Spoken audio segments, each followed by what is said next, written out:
What's going on, everybody? Welcome back to Talkin Sports with Jake. Hope we're all doing well. Let's start off with some NHL talk. We had a couple of roster moves that happened. First of all, the Seattle Kraken extended Matty Beiners, former Calder Trophy winner 2 years ago. 7-year extension worth $49.9, almost $50 million. That's 7.1, a little bit more than that per year. He's a really good young player. Was the Calder Trophy in 22-23. He had 24 goals, 33 assists, and 57 points a year. Slight down year in his second year, or second full year. He played 10 games in 21-22. He was the second overall pick in the 2021 draft. 15 goals, 22 assists, 37 points in 77 games. Based on what he's done right now, I guess he's probably isn't worth $7 million a year, but what he's going to be, I think he absolutely will be worth that. He's a really good young player. Still only going to be 22 years old this year. You know, Kraken, of course, are a very new team. They were an expansion team a few years ago.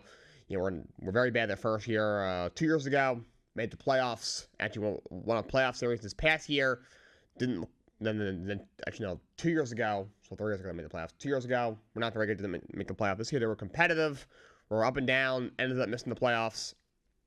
And so hopefully this year they can get back into the postseason. But if Beiners has a bit of a bounce back year, a little bit closer to what he did in his first full season, opposed to last year, I think they'll have a good shot.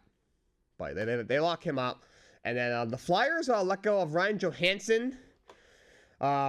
He's much older now, but still an okay year last year. Only played 63 games, missed a little bit of time, but 13 goals, 10 assists, 23 points. He could probably still be a solid third-line forward for somebody. I was not the same guy that was an all-star when he was in Colorado and in Nashville, but he is still a solid player and could be a solid third-line center for somebody. He had 13 goals in 63 games last season. And congratulations to Joey Votto. Joey Votto just announced retirement from MLB after 17 seasons. Of course, long-time Cincinnati Red. Had a great career, one of the most respected players in MLB history in recent memory. Last couple years, obviously, haven't been too kind to him. He had a few years with the Reds. He declined, and 2 years ago, had a bit of a resurging year. Last year was not very good with the Reds, though still at like 13 or 14 home runs. Signed a deal with Toronto after the Reds declined his option. He's from Toronto, so I guess he wanted to go home play for his home country. I'm sure he knew this was going to be his last season, most likely. Hasn't gone very well. Wasn't in the minor leagues. You know, wasn't even hitting 200 down there. Now he announced retirement. I was hoping he would get a little more of a send-off this year. I think it was going to be his last season. Didn't quite happen, you know, with Toronto out of the race. Maybe you just call him up for a day, you know. Maybe you start him, and then, you know, give him the bat or two and then take him out, or have him come with the bench late in the game, give him one at bat, then take him out, you know, unless, you know, I mean, probably would work better because he played for the Reds for, you know, 16 seasons. He don't play for the Toronto's 1 year. I mean, he's from Toronto originally. Maybe the Reds signs like a one-day deal, and then they honor them, or maybe give him a bat off the bench. I mean, the Reds are pretty much out of the race for the most part. You know, maybe they give him a pinch hit at bat. You know, you put him on the main roster for a day, give him a pinch hit at bat, and then if he gets out, obviously, give him a devotion. If he gets on base, then, you know, you can pinch run for him or something like that. But I'm sure the Reds will do something. They'll release something today if they haven't already. But he's a Hall of Great. Don't think he's a Hall of Famer. But you know, he was always a big on base guy. He was a great in his prime. Was an absolute stud. I think he was a 6 or 7 time All-Star. He was a great player, great first baseman for a very long time. Congratulations to Joey Votto. All right, we're gonna do a little bit of a roundup for NFL. And we're actually gonna close out. There isn't a whole lot to go off of today. You know, but NFL starting very soon, so very soon will be much more to talk about. But the Denver Broncos named Bo Nix their starting quarterback this year. Sean Payton made that announcement yesterday. Definitely the right move. He's looked very good in preseason. Rest of that quarterback room is not good. Jared Stidham is not a starter in this league, and Zach Wilson barely even belongs in the league. There's a reason the Jets only got back a 6th-round pick for Zach Wilson. There's a reason Denver had to give up to get him. He's looked really good in preseason. He's been all over for college. He started, I think, at Auburn, and then he bounced around. Before Oregon, I think he found himself maybe at Rice or something, somewhere else. He might have been at Georgia at one point, and he eventually found himself at Oregon, where he had a breakout year last year.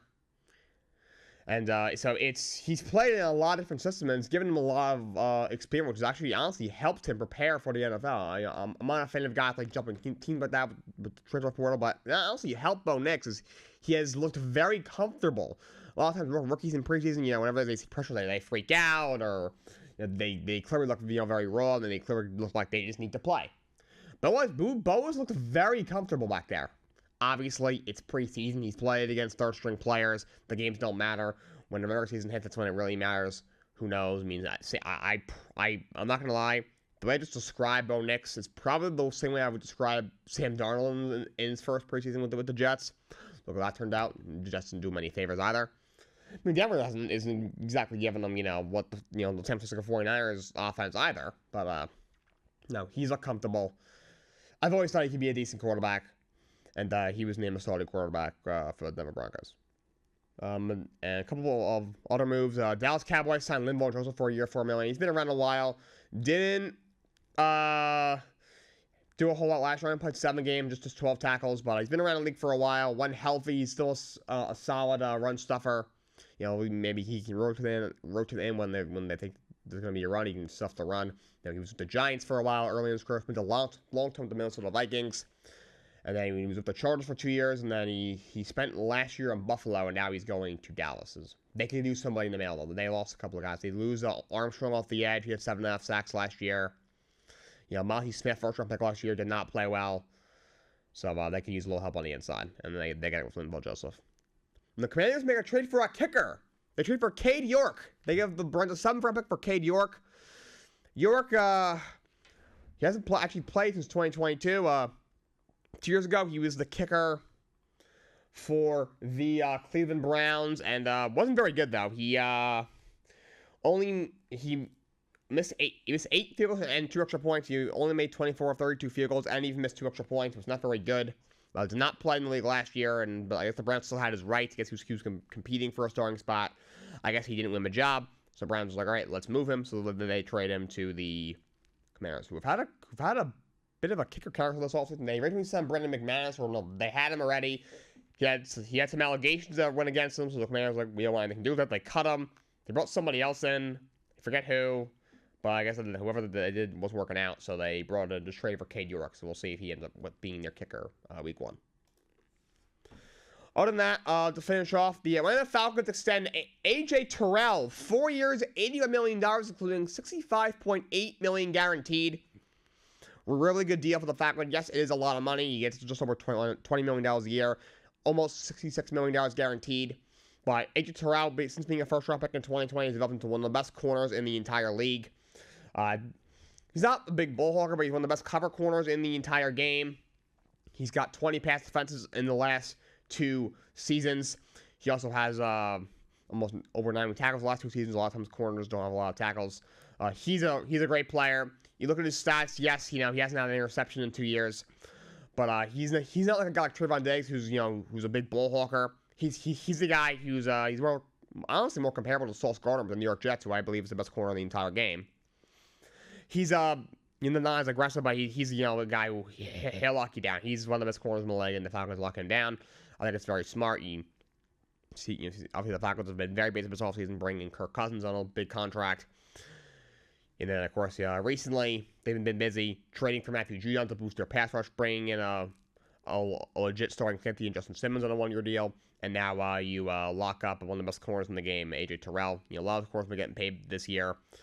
Javen Johnson re-signed with the Bears on a big 5-year deal.